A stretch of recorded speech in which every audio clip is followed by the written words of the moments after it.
Bonjour à tous, ravi de vous recevoir et de vous revoir pour certains pour ce nouveau webinaire dédié à la crise d'obtention d'azote et de disponibilité d'azote sous différentes formes sur notre marché français.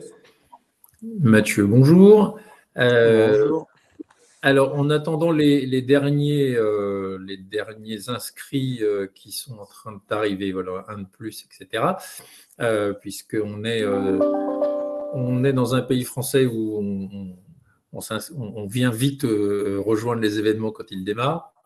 Je voulais vous spécifier que cette série de webinaires a été préparée par toute notre équipe de chefs de marché, c'est-à-dire Mathieu ici présent, ainsi que Margot Thomas, et préparée également par notre équipe marketing, les personnes de Stéphanie et Yvan. Merci à eux des efforts et des préparations effectuées. Ensuite, le programme des webinaires à venir dans les mois qui suivent, il y aura sans doute de l'actualité également sur ce marché de l'azote. Également vraisemblablement des évolutions sur le marché, sur le plan réglementaire du marché, l'évolution de la réglementation sur les biostimulants au niveau européen et au niveau national fera l'objet très certainement d'un webinaire de façon à tenir nos distributeurs, les technico-commerciaux de ceux-ci et les clients de ceux-ci informés de l'évolution réglementaire du marché. Et puis, bien sûr, le cas échéant de formation via webinaire plus dédié à l'utilisation des produits Vertal sur différentes gammes. Donc, ceci vous sera évidemment, comme toujours, lancé par mailing de façon à ce que vous puissiez vous organiser à soit être présent le jour J à l'heure H du webinaire, soit pouvoir le revoir en replay par la suite.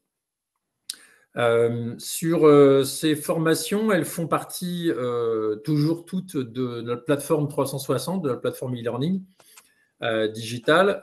Si vous n'êtes pas inscrit sur cette plateforme, vous pouvez prendre contact avec votre animateur commercial de distribution Vertal local et qui se fera un plaisir de vous intégrer sur cette plateforme de façon à ce que vous puissiez prendre l'habitude de, revoir les webinaires, accéder à tout un panel de matériel de formation, d'auto-formation et d'information sur les environnements qui concernent nos différentes gammes et sur nos produits eux-mêmes. Je propose qu'on démarre, qu'on rentre dans le vif du sujet. Si on peut avoir les dia en plein écran, ce serait voilà, qu'on démarre directement sur cette crise d'azote. Donc ça sonne un peu comme un cri d'alarme, mais il y a une crise d'azote, elle est inexorable, elle est même ultra violente. Si on regarde la comparaison avec la dernière grosse crise de prix et de disponibilité qui a eu lieu en 2008, en l'occurrence, le contexte et les paramètres de cette crise étaient un peu différents. Il y avait bien une crise économique sur les apports azotés, c'est-à-dire qu'elle était arrivée à des prix extrêmement élevés, mais elle n'était pas au niveau de la pénurie. Elle n'atteignait pas cette pénurie. On pouvait en trouver, mais à des prix absolument disgracieux et excessifs. Là, on arrive à un stade de pénurie qui est beaucoup plus inquiétant. Donc, le contexte est le suivant. Il y a une hausse de prix incroyable des engrais généraux, mais les azotés suivent la ligne. Mais on a une baisse de production parce que, on le voit, des usines ont, elles, fermé, étant donné le prix du gaz en particulier, et pas seulement sur la France, mais au niveau mondial.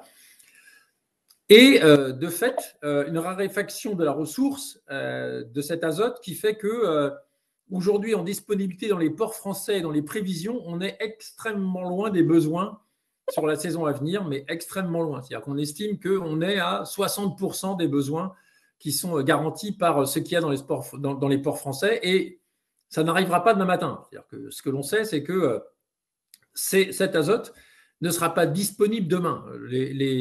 les clients, nos distributeurs, ou parfois certains distributeurs qui espèrent que ça va redescendre et ça va s'améliorer gentiment pour Noël, c'est croire un peu à Santa Claus, mais ça ne se passera pas. En l'occurrence, ou alors tous les experts ont tort et s'empressent d'avoir tort parce qu'ils sont tous dans le consensus qui est qu'avant la fin du premier semestre 2022, rien ne s'améliorera sur cette crise. Donc, à partir de là, il faut prendre des mesures. On va voir les conséquences que ça peut avoir et quelles solutions on peut envisager. Donc, on a cette baisse de production qui vient vers un risque de pénurie.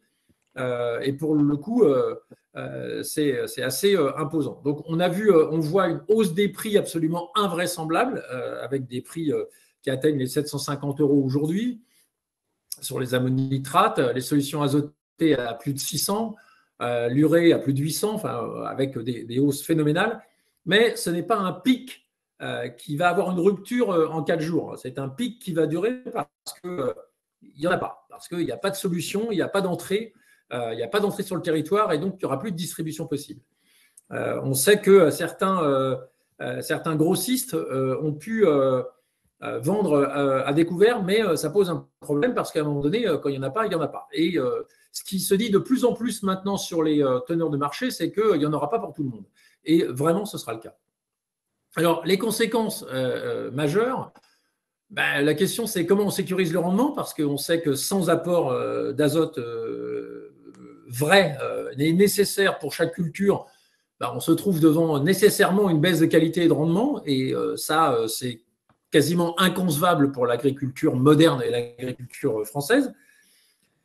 Donc, on peut se poser la question de comment préserver la rentabilité avec une augmentation de charges absolument gigantesque. 42% des coûts d'intrants pour un agri sont les engrais. Et la possible dégradation des rendements. La conséquence après, elle est sociétale, elle est sur les prix des matières finies et plus premières, mais sur les prix des productions, et sur les prix des produits finis, sur les ménages français, etc. Et ça devient extrêmement compliqué à anticiper et quasiment incalculable pour la plupart des gens. Ça va nous amener à un niveau professionnel à une modification des assolements au printemps, ça c'est clair, ça va se voir. Vous, distributeurs, votre job, ça va être d'anticiper ça, évidemment, tant que faire se peut. Sur la filière, il va y avoir une diminution des volumes récoltés, donc une potentielle répercussion des prix sur tout le reste de la chaîne, jusqu'aux particuliers, jusqu'aux ménages.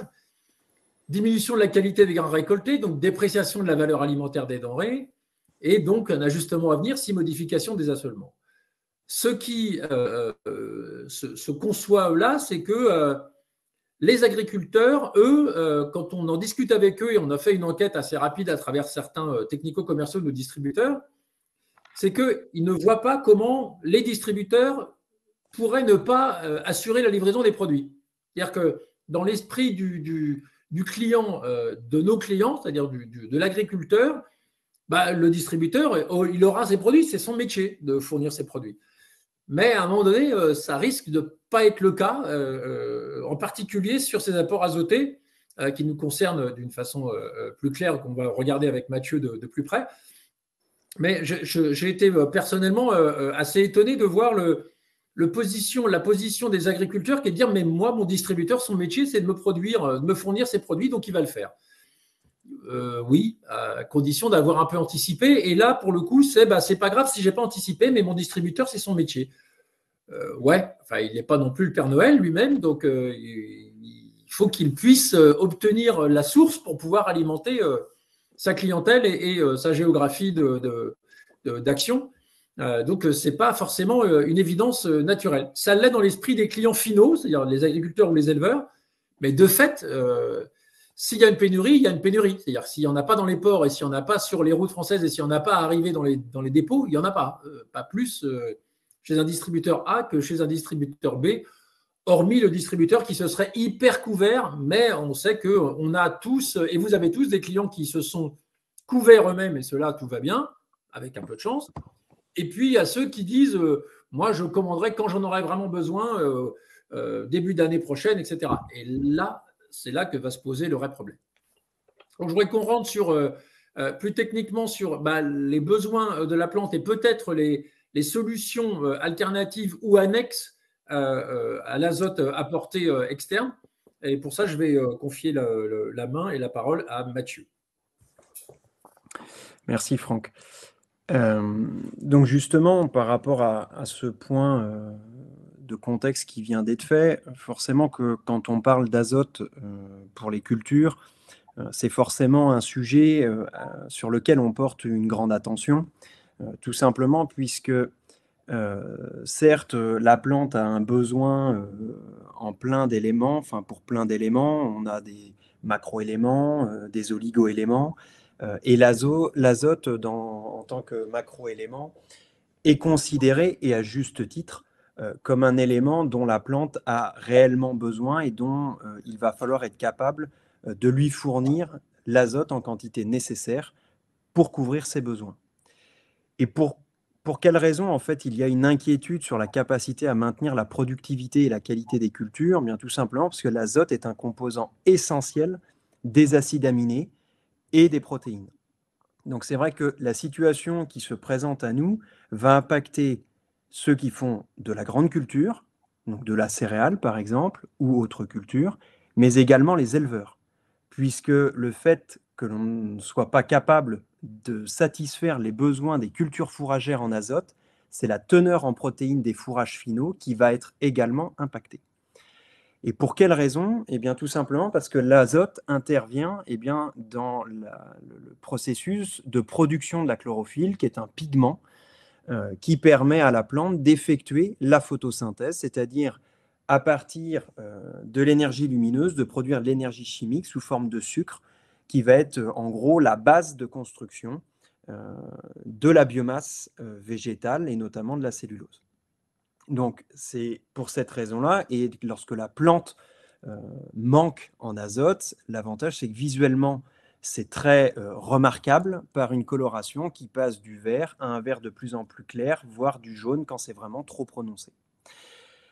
Donc forcément que on se pose la question sur la notion de productivité, puisque si la plante est moins capable de faire de la photosynthèse, il y aura de toute façon moins de production de biomasse végétale, et là je parle de la biomasse aérienne. Mais également, l'azote intervient en fait dans le métabolisme des plantes et directement dans la synthèse d'acides aminés et de protéines, puisqu'en fait, un acide aminé, c'est ni plus ni moins qu'un sucre avec de l'azote qui forme des acides aminés. Ces acides aminés reliés les uns aux autres forment les protéines dont nous avons besoin, dont les animaux ont besoin, et que ces plantes-là doivent tout simplement fournir. Alors, toutes les plantes ont des besoins en azote, même les légumineuses. C'est juste que les légumineuses, lorsque le sol fonctionne correctement avec une porosité suffisante, elles sont capables de fixer l'azote atmosphérique pour couvrir une partie non négligeable de leurs besoins en azote, mais toutes les plantes ont des besoins en azote, qui vont être plus ou moins importants selon le type de culture, entre les cultures d'hiver et les cultures de printemps, et en fonction des différentes espèces, on va avoir également des différences. Effectivement, en termes de besoins, si on veut donner une fourchette, alors on exprime toujours, vous le savez tout aussi bien que moi, les besoins sont exprimés par unité de production, quintal pour tout ce qui va être céréales, maïs, colza, tournesol, ou tonnes de matière sèche pour les cultures fourragères. Et le besoin va aller globalement de 100 à 300 unités par culture, du début jusqu'à la fin de son développement et de sa croissance. Maintenant, la plante n'a pas un besoin en azote, certes, en valeur absolue. Maintenant, il y a aussi une cinétique d'absorption. Alors, c'est vrai que qu'est-ce qui fait qu'aujourd'hui, on estime avoir encore un petit peu le temps? L'épée qui est au-dessus de nos têtes n'est pas encore tombée, tout simplement parce qu'à l'automne, je dirais, si je peux le dire comme ça, tout va bien.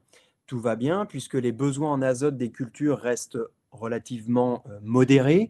Et en fait, le sol est capable de fournir de l'azote grâce à la minéralisation de la matière organique, plus des reliquats des cultures précédentes qui vont pouvoir satisfaire ces besoins avec un petit peu de fertilisation localisée selon les systèmes qui ont pu être faits. Là où les choses vont véritablement s'intensifier, c'est au printemps, post-hiver, redémarrage de la culture, développement végétatif, la plante va avoir des besoins de plus en plus importants et c'est là où les besoins en azote vont tout simplement augmenter de façon significative. Et la plante, de façon générale, même les légumineuses, vont de toute façon assimiler l'azote sous deux formes possibles au niveau racinaire, sous une forme soit nitrique NO3- ou ammoniacale NH4+. Ce sont les deux formes sous lesquelles la plante va tout simplement pouvoir, par ses racines, assimiler, absorber l'azote. Alors, chaque forme a ses atouts et ses limites. La forme nitrique a l'intérêt d'être facilement absorbable par les racines de la plante, a un gros défaut, c'est que c'est une forme facilement lessivable, et donc forcément que chaque hiver, on en perd des quantités non négligeables. Et la chose qui est parfois un peu méconnue, c'est que la forme nitrique va demander plus d'énergie pour être pleinement valorisée et utilisée par la plante que la forme ammoniacale. Et notamment, elle va nécessiter également plus d'eau que la forme ammoniacale.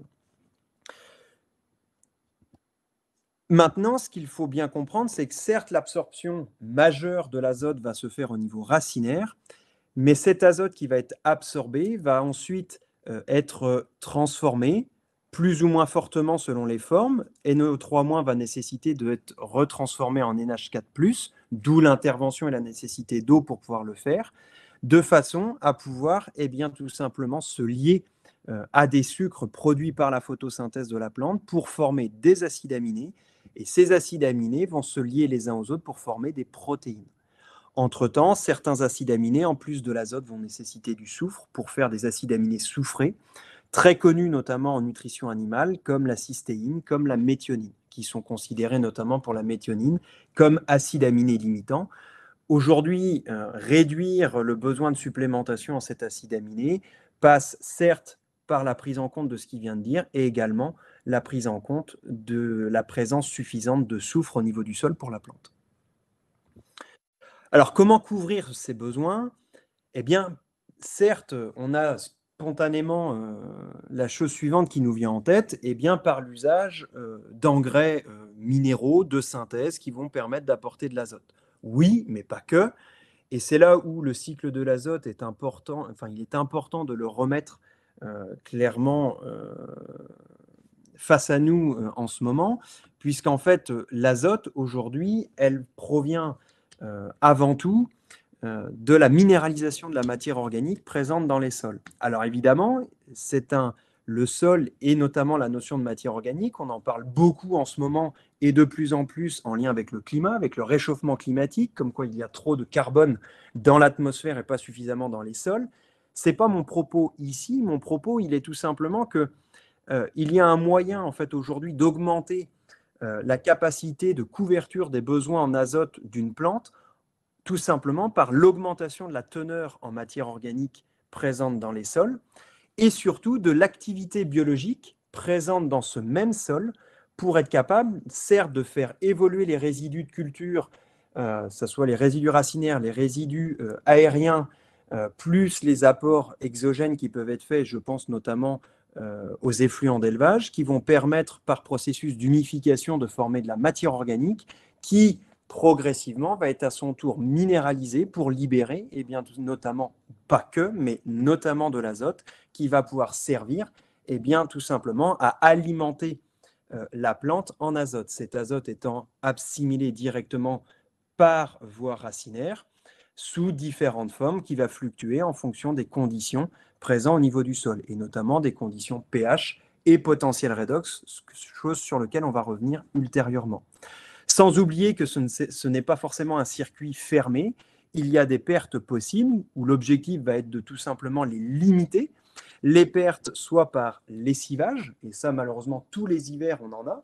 Un moyen de le limiter, c'est tout simplement d'augmenter la capacité en fait de fixation de cet élément dans le sol, notamment lorsqu'il est sous forme NH4+, grâce à la teneur en matière organique, et également être vigilant au moment des apports. Je pense notamment également aux effluents d'élevage, avec notamment les effluents type lisier, où l'objectif va être de les déposer le plus doucement au sol pour limiter les pertes par volatilisation de l'ammoniac.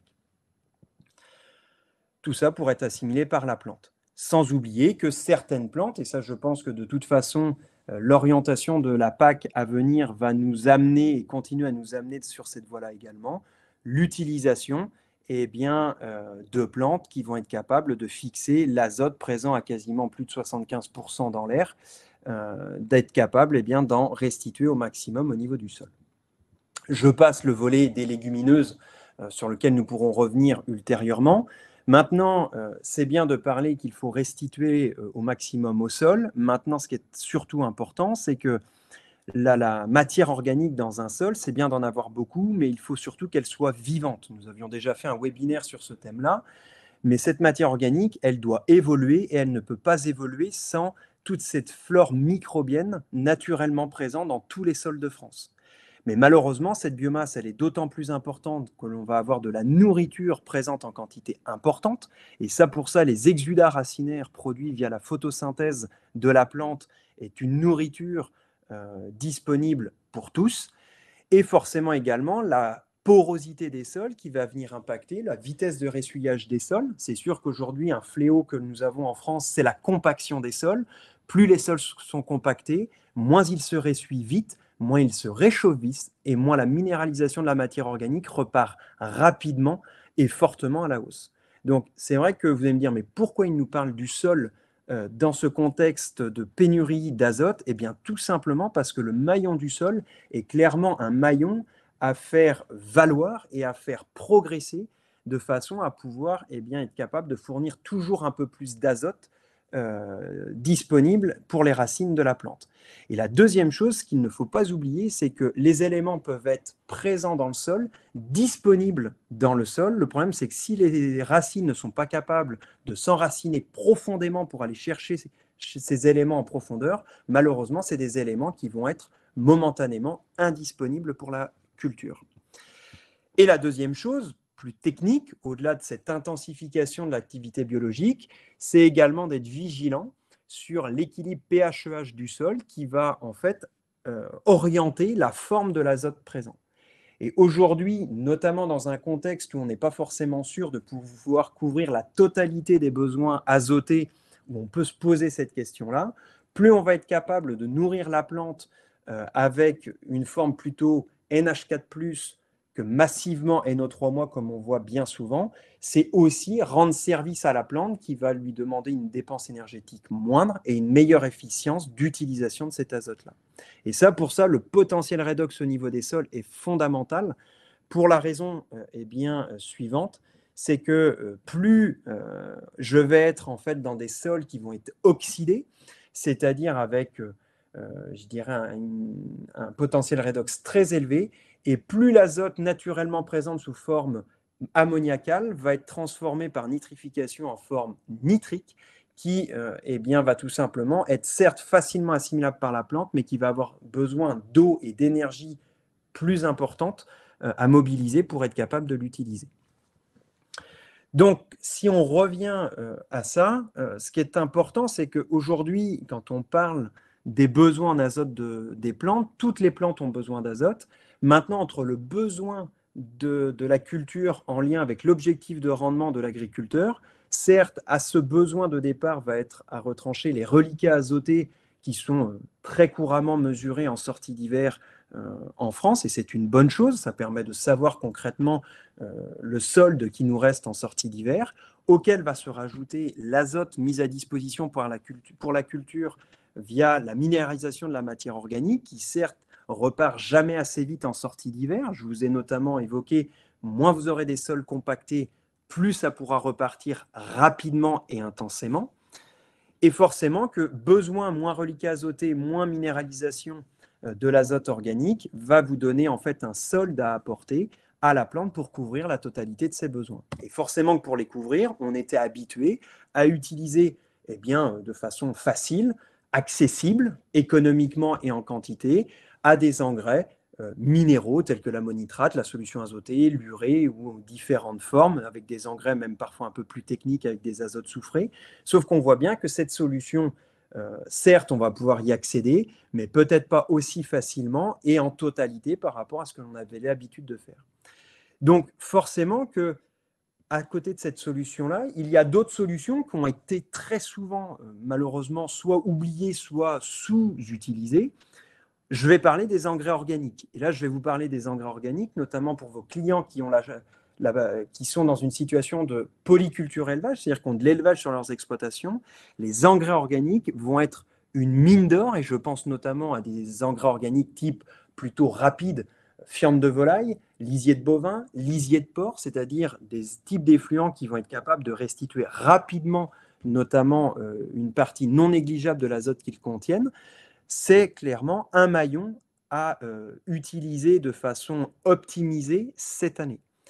Alors, par contre, attention, puisque quand on utilise des engrais organiques, et notamment type lisier ou fiente, ça nécessite deux choses. La première, c'est de s'assurer de la réelle teneur pour chacun des éléments de l'effluent en question. Et la deuxième chose, de la part, notamment pour l'azote, qui va pouvoir être rapidement mise à disposition, donc minéralisée et mise à disposition donc pour les racines de la plante. Et ça, c'est notamment, si vous voulez une idée assez précise de ce point-là, c'est par le biais du rapport C sur N de l'effluent. Plus vous allez être aux alentours de 1,5, 2, 2,5, 3, plus vous allez avoir une partie conséquente de l'azote présente qui va pouvoir être minéralisé et mis à disposition pour la racine de la plante, à l'inverse des fumiers de bovin par exemple, ou fumier de cheval pour ceux qui en ont, où là on va être sur des rapports C sur N beaucoup plus conséquents, et par contre ce n'est pas des effluents que l'on va pouvoir utiliser pour réellement faire de la fertilisation instantanée sur la culture. Donc certes, ce sont des éléments importants à utiliser judicieusement, en connaissance de cause, de leur valeur fertilisante et de la vitesse à laquelle les éléments, notamment azote et soufre, vont pouvoir être mis à disposition. J'attire votre attention sur ce point-là, puisqu'il existe des moyens pour limiter les pertes d'azote sous forme ammoniacale, je pense notamment pour les lisiers. C'est important quand on est notamment dans une situation où on risque de manquer le premier moyen activé est déjà d'éviter de perdre plus. Et la deuxième chose, d'accélérer la décomposition des effluents d'élevage pour les amener à des rapports C sur N plus bas pour accélérer cette vitesse à laquelle l'élément va être mis à disposition. Et deuxième levier, qui s'est lui aussi de plus en plus développé en France, on peut aller encore plus loin, c'est le recours aux couverts végétaux. Alors c'est sûr qu'à court terme, pour les cultures d'hiver, ça va être compliqué, ou alors on est en culture associée. Pour les cultures de printemps, par contre, eh bien c'est sûr que la mise en place d'un couvert végétal le plus riche possible en légumineuses, qui va être capable pendant la période hivernale de fixer de l'azote atmosphérique au niveau des nodosités qui va pouvoir être en partie remise à disposition pour la culture d'après, est clairement un moyen aussi à activer. Alors c'est sûr que dans certains cas, les choses sont déjà en place, et dans d'autres, il peut être encore temps de mettre en place, on bénéficie d'une arrière-saison plutôt clémente pour le moment. Il faut également, dans la mesure de disponibilité de semences, savoir aussi le faire. Maintenant, attention, le niveau de restitution va être aussi fonction de la biomasse produite, de la composition du mélange et de la maturité du mélange à la destruction. Plus on va produire beaucoup de biomasse qui va rester vert en sortie d'hiver, et avec une richesse en légumineuses importante, et plus les restitutions vont être significativement plus conséquentes que sur un couvert végétal uniquement composé de graminées gélives qui sera arrivé à maturité en sortie d'hiver. Donc voilà, les effluents d'élevage et notamment ceux à réponse rapide, c'est vraiment un atout pour notamment les éleveurs. Alors souvent on dit bah oui mais c'est pas pratique. Oui, sauf qu'aujourd'hui c'est un des meilleurs engrais organiques complets. En termes de fertilisation, on ne pourra pas faire mieux. Après, c'est sûr, je vous l'accorde, il faut avoir le matériel pour pouvoir le faire correctement et appliquer ça comme il faut. Les couverts végétaux, c'est une solution qui aujourd'hui, de toute façon, va continuer à s'intensifier pour X raisons. Ça permet de couvrir les sols, ça permet de limiter le risque de salissement des sols, ça permet de limiter l'abattance, ça permet de limiter les pertes d'éléments par les civages, et également augmenter les restitutions en fonction de la composition que l'on aura adoptée. Et enfin, des engrais organiques. Je pense également, alors forcément que c'est une solution qui est utilisée dans une partie, je dirais, qui reste somme toute j'ai perdu le mot, limitée. C'est-à-dire qu'on ne peut pas faire une fertilisation azotée entièrement avec ce type de produit, par exemple sur une serre à la paille, sur un colza, mais on peut en faire une partie avec ce type de solution. Je pense notamment aux apports d'azote foliaire, qui aujourd'hui, notamment en milieu, voire fin de cycle, peuvent permettre également de finir un plan de fertilisation dans une limite, par exemple sur une céréale, de l'ordre de 40 unités d'azote, pour ne pas, à l'inverse, pénaliser la qualité du grain qui sera récolté en fin de cycle. Alors, c'est une solution, certains d'entre vous utilisent peut-être déjà ce type de solution. Ce qui est certain, c'est que ces solutions, d'autant plus positionnées sur des sols riches en matière organique, avec des bonnes porosités de sol, des vies biologiques intenses, forcément que vous mettez d'autant plus d'atouts de votre côté pour eh bien, sécuriser la réalisation du rendement et de la qualité de la culture finale. Maintenant, l'avantage de ce type de solution, c'est qu'il permet, par sa composition, d'apporter de l'azote donc sous forme uréique. On est sous une forme ici carbamide, dans le cas du Vertal AzoBoost, à raison de 18%. Ajouter à ça 10% de soufre et un petit peu de magnésium.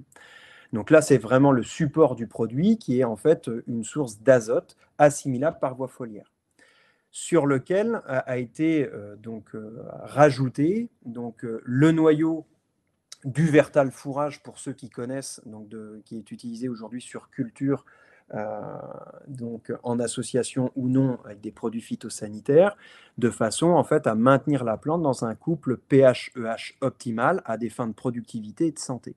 Donc vous retrouvez ce noyau-là à base de mélasse, d'extrait de plante et d'huile essentielle. Voilà ce que contient le Vertal AzoBoost.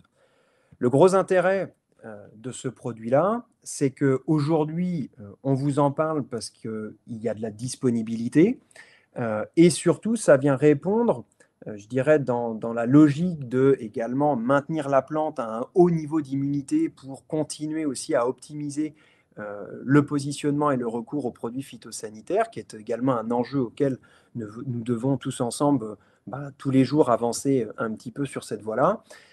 C'est une source donc assimilable par voie foliaire qui a l'intérêt d'être non oxydante.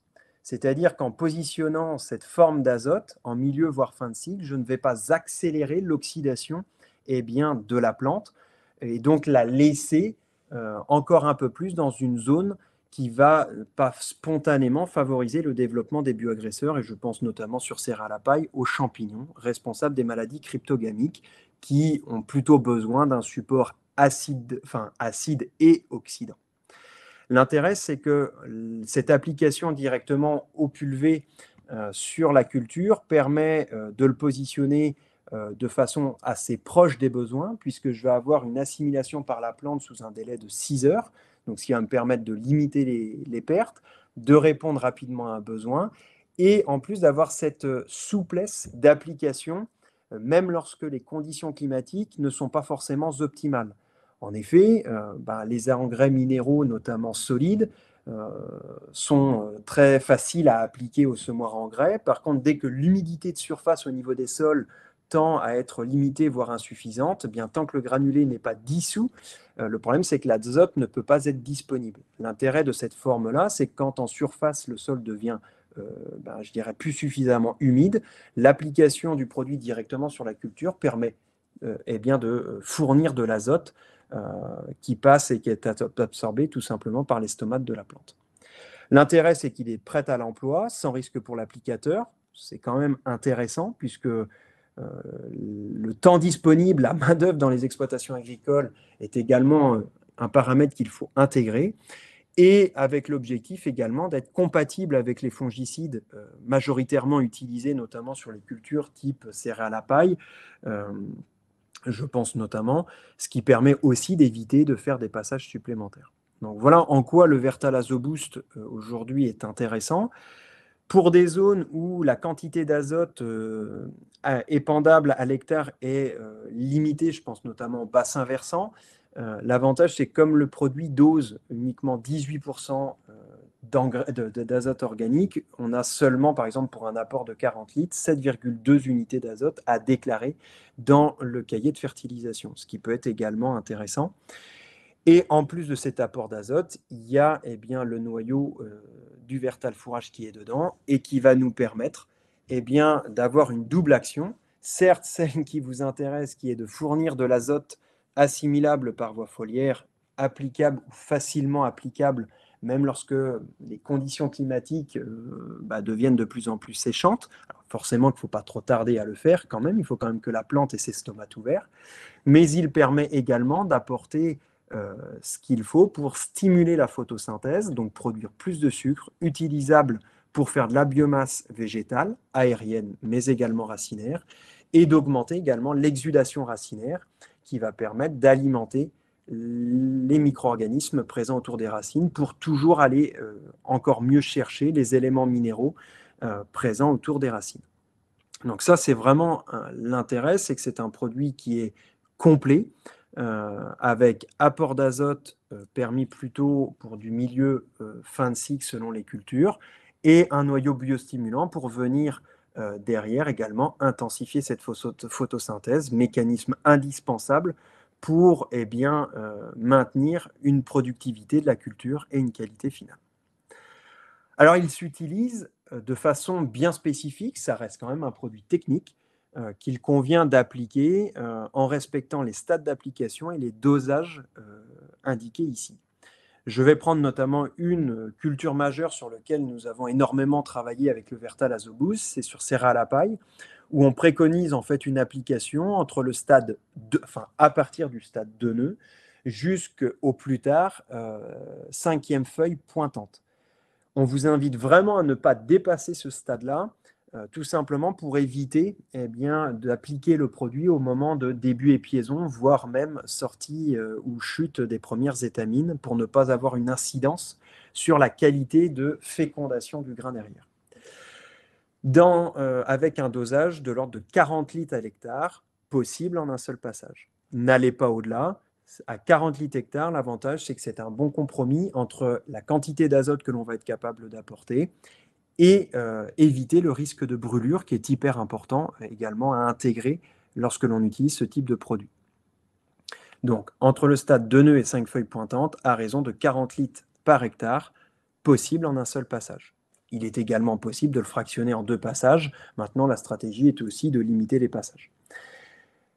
Sur le colza, c'est un produit qui est vraiment intéressant pour 2 raisons, notamment sur le colza où la fertilisation azotée est nécessaire pour garantir la productivité et la qualité du grain récolté, mais également très souvent cette fertilisation azotée s'accompagne d'une montée en puissance du risque insecte, d'où l'intérêt aujourd'hui avec le Vertal Azoboost. C'est un complément dans la fertilisation azotée qui va pouvoir se faire donc, au stade montaison lorsqu'on va être à tige à peu près à 20 cm, à raison de 30 litres par hectare en un seul passage. Donc généralement, les agriculteurs vont faire un premier passage en solide pour démarrer la fertilisation azotée et la terminer avec le Vertal Azoboost qui contient le noyau qui va permettre d'intensifier la photosynthèse, produire plus de sucre pour limiter l'excès d'azote soluble que recherchent tant les insectes volants responsables des dégâts sur ce type de culture. Sur maïs, vous allez avoir une application possible entre le stade 5 feuilles, pas avant, il me faut quand même suffisamment de surface foliaire, puis jusqu'au stade 3 feuilles à peu près, le maïs va être relativement autonome. C'est après que le sol va devoir couvrir les besoins. Donc une application entre le stade 5 et 8 feuilles vraies du maïs à raison de 30 litres par hectare en un seul passage. Une autre culture qu'on va retrouver au printemps, c'est le tournesol, là entre 6 et 8 feuilles vraies à raison de 40 litres par hectare en un seul passage. Une culture, et donc la dernière que je voulais développer, c'est la pomme de terre. Une culture où le Vertal Azoboost est vraiment intéressant puisqu'il va permettre très souvent, en fait, la pomme de terre a elle aussi des besoins en azote qu'il convient par contre de piloter assez finement, notamment lorsqu'on se trouve sur des zones polyculture élevage avec pas mal de restitution d'effluents d'élevage qui vont en générer en fait des pics de restitution d'azote par minéralisation. D'où l'intérêt du Vertal Azoboost qui va permettre, si je peux l'exprimer comme ça, de biberonner un petit peu la culture en azote, produit que l'on va pouvoir commencer à positionner à partir du stade début floraison, à raison de 20 à 30 litres par hectare par passage. On va pouvoir renouveler un second passage 15 à 20 jours, 21 jours après la première application. Par contre, ce que je vous demanderai, c'est de ne pas dépasser un apport maximal de 60 litres hectare. Et forcément que ce niveau d'apport sera à réguler en fonction de la fertilisation, effluents d'élevage compris, et travail du sol qui est souvent relativement exacerbé, puisque l'idée, ce n'est pas non plus de surazoter la culture qui va faire de la biomasse végétale et retarder son passage à l'état reproducteur. Et la deuxième chose, c'est souvent la qualité de conservation des tubercules qui se dégrade en conditions de surexcès d'azote. Et en termes de conditionnement, nous allons être sur des cuves donc de 1000 litres, le produit étant prêt à l'emploi, comme je le disais tout à l'heure. Info importante, ce produit n'est pas utilisable en agriculture biologique, donc il pourra s'utiliser uniquement sur culture conventionnelle. Un point important que je voulais aussi reprendre avec vous, c'est les conditions d'application. Je vais vous demander de respecter deux choses pour éviter justement le risque de brûlure au bout des feuilles. Le premier va être lorsque vous appliquez, admettons, 40 litres par hectare, vous me mettez, pour un volume mis de Vertal-Azoboost, vous me mettez 2 volumes d'eau. C'est-à-dire que si vous faites un apport de 40 litres par hectare de Vertal-Azoboost, vous me mettez, en plus des 40 litres d'Azoboost, 80 litres d'eau. Et je vous demande vraiment de respecter ce rapport de 1 pour 2, enfin un volume de produit pour 2 volumes d'eau à côté. Et là, clairement, vous sécurisez sur l'aspect risque de brûlure, de grillure. La deuxième chose, c'est préférer des applications avec des hygrométries suffisantes. Donc plutôt tôt le matin ou tardivement le soir, le temps de récupérer suffisamment d'hygrométrie de façon à avoir les stomates des plantes pleinement ouverts pour avoir une assimilation, une absorption de l'azote apporté rapide. Voilà les deux points hyper importants. Et en termes de compatibilité au niveau des fongicides, c'est d'éviter par contre les associations avec des produits à base, donc des fongicides à base de fanpropyline ne peuvent pas être associés au Vertal-Azoboost. Voilà. Donc c'est la seule contrainte que j'ai en termes d'association avec les fongicides associés donc au Vertal-Azoboost. À ne pas mélanger avec du fanpropyline qui fait partie de la famille des morpholines. Voilà pour la partie purement technique.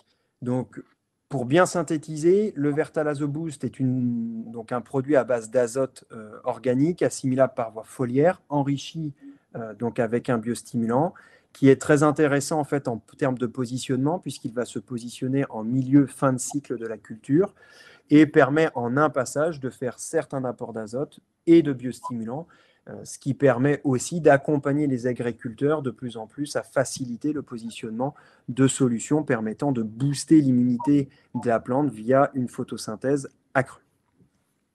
Et en termes de coût, aujourd'hui, le Vertal-Azoboost, donc en termes de prix de vente conseillé, on est aujourd'hui donc à 1,49 € du litre, ce qui revient par exemple, si je prends l'approche purement, j'achète de l'azote dans la limite de 40 litres à l'hectare sur céréales à paille, ça me fait un coût de 59,60 € de l'hectare, sachant que le produit dose 18% d'azote organique avec une efficience supérieure à de l'azote minéral.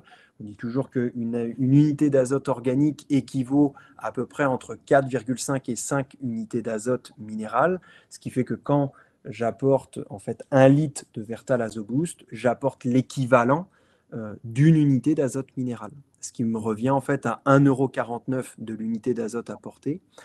Ou deuxième possibilité, lorsqu'on est donc chez un agriculteur qui a conscience qu'il achète à la fois de l'azote et un biostimulant, dans l'équivalent de 40 litres d'Azoboost, j'ai l'équivalent d'1 litre de Vertal fourrage, le biostimulant qui nous permet de booster la photosynthèse de la plante, qui coûte donc 28 € du litre. Donc je retire aux 59,60 €, 28 € de l'hectare. J'arrive à 31,60 € divisé par 40 unités d'azote apportées dans le cas de 40 litres de Vertal-Azoboost.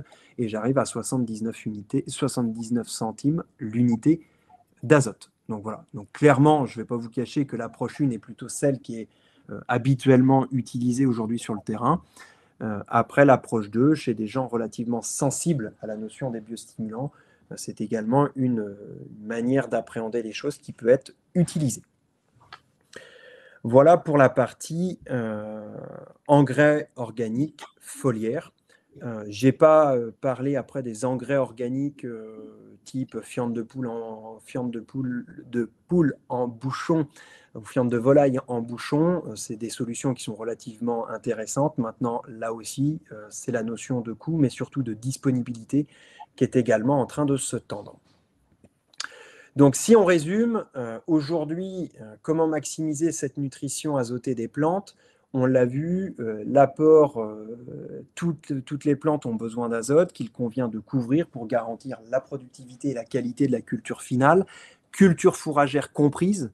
Je pense que c'est encore peu évoqué, mais malheureusement, lorsqu'on n'est pas capable de couvrir même les besoins des cultures fourragères, c'est la teneur en protéines des fourrages qui va être moindre, donc le recours à des correcteurs azotés qui va devoir être plus important. Et on connaît également le contexte actuel sur les correcteurs azotés qui est relativement tendu et onéreux. Donc c'est vraiment un sujet majeur et qui va toucher l'ensemble des agriculteurs. Donc l'objectif, c'est clairement de mettre en place progressivement des pratiques qui permettent d'intensifier la restitution d'azote par minéralisation de la matière organique. C'est là où les couverts végétaux, de par leur composition, leur date d'application et de maturité au moment de la destruction, doivent être pleinement raisonnés et utilisés comme un vrai outil pour maximiser les restitutions. Certes, on va récupérer 30 à 50 unités d'azote selon les cas et les types de sols disponibles en sortie d'hiver, bien c'est toujours ça qu'il n'y a pas besoin d'apporter. Les effluents d'élevage, qui sont également une vraie mine d'or sur les exploitations agricoles et qui sont encore trop souvent négligés, c'est, je pense, également l'occasion de les remettre sur le devant de la scène. Par contre, attention, ce n'est pas une solution miracle. Il faut prendre soin de bien mesurer leur valeur fertilisante, puisque s'il fait 3 unités d'azote au mètre cube, là où on pense qu'il en fait 5, forcément qu'on risque d'être déçu à l'arrivée. Et la deuxième chose, c'est de bien s'assurer également de la vitesse de mise à disposition de l'azote et du soufre en fonction de leur degré de décomposition. Donc faites travailler les effluents d'élevage chez vos agriculteurs à des fins de conserver le maximum de valeur et d'accélérer leur vitesse de restitution. Et la clé, elle est clairement au niveau de la vie du sol, qu'il faut continuer d'intensifier, limiter cette compaction qui est beaucoup trop présente, et également de leur donner à manger. C'est bien de vouloir beaucoup de biomasse microbienne dans les sols. Si on ne donne pas à manger, ça ne fonctionnera pas.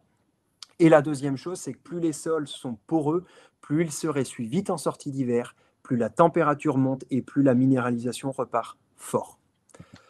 La deuxième chose, c'est de limiter les pertes d'azote sous forme minérale. Eh bien oui, quand on n'est pas sûr d'avoir suffisamment, il faut aussi savoir ne pas perdre ou moins perdre. C'est là où les couverts végétaux ont pleinement leur rôle. Ils permettent de limiter les pertes puisqu'ils vont venir pomper pendant des périodes hivernales des éléments qui, s'il n'y avait pas eu de couvert, auraient été perdus par les lessivages. C'est là également savoir bien enfouir les résidus de culture. Je pense notamment aux effluents d'élevage. L'enfouisseur, oui, ça coûte un peu plus cher. Par contre, ça permet surtout de limiter les pertes d'azote sous forme ammoniacale. C'est hyper pertinent techniquement. La bonne structure de sol, c'est fondamental.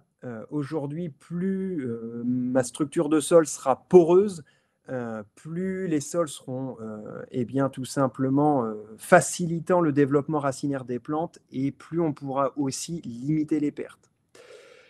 Et limiter les apports d'azote facilement minéralisables en entrée d'hiver. Oui, souvent, il faut vider les fosses ou il faut faire un peu des apports parce qu'il faut tenir l'hiver. Bon, ça, c'est des choses qui sont aujourd'hui très souvent relativement faites. Et également, faire un apport d'azote, ajusté en fonction des reliquats azotés, ça c'est fait, ajusté en fonction des objectifs de rendement, en sachant actionner, tout simplement, les différents maillons que l'on a pu voir ensemble, sans oublier également la finition possible dans la fertilisation azotée avec ces engrais foliaires. Voilà. Alors attention, je ne l'ai peut-être pas suffisamment précisé. L'idée, quand on utilise ce type de produit, ce n'est pas d'abaisser le nombre d'unités d'azote apportées, c'est bien de conserver le nombre d'unités d'azote apportées. Par contre, de sécuriser l'efficacité en milieu fin de cycle lorsque les conditions climatiques ne permettent plus forcément de passer par le sol pour que l'azote soit disponible pour les racines. Voilà ce que je souhaitais eh bien, vous apporter cet après-midi. Merci beaucoup, Mathieu. Avant de passer aux questions, je voulais compléter